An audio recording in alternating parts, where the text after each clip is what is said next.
आप सुन रहे हैं एजी एंटरटेनमेंट की धमाकेदार प्रस्तुति।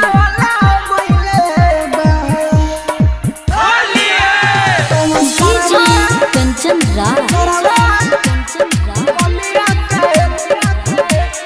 नीम चौक चौसीमा वैशाली।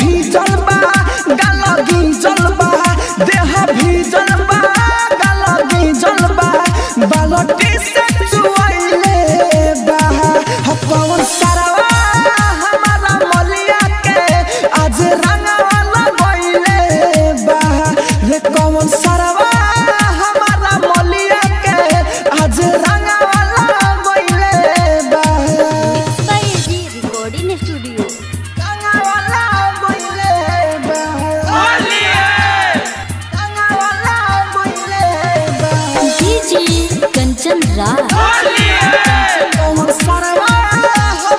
नीम चौक चौसीमा वैशाली। सोहली पाता जुलाई ओके छोड़म रे ओके छोड़म रे धक्के सारावा के कपार आजू फोरम रे आजू फोरम रे।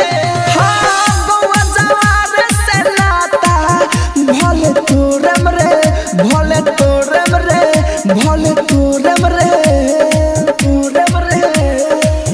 चली पाता जुलाई ओके छोड़म रे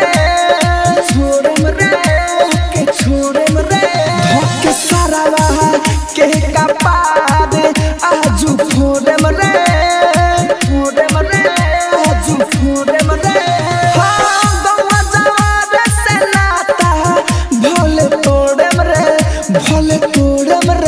भोले तोड़म रे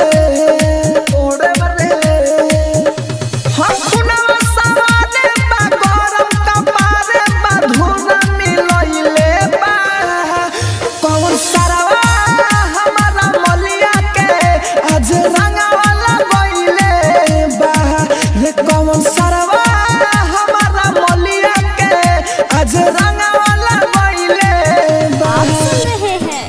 एजी एंटरटेनमेंट की धमाकेदार प्रस्तुति।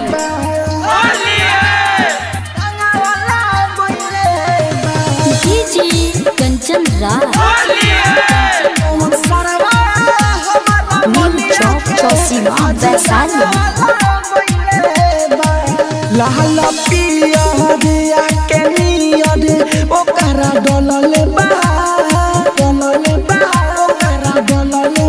राहुल राजा ढाली कहताली गाले में मलले बा हो अमिताया से करंगवा ऊपर छलले बा